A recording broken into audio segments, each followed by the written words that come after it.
This is the one where humans made friends with the mountains. What did the mountains offer to humans?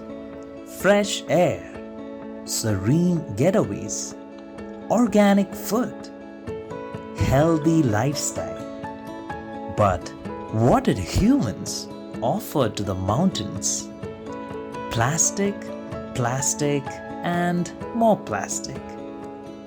Chaos, traffic, deforestation causing heavy floods.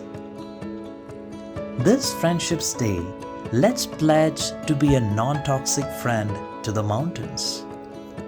For they'll be there for you like they have been before, 'cause you're there for them too.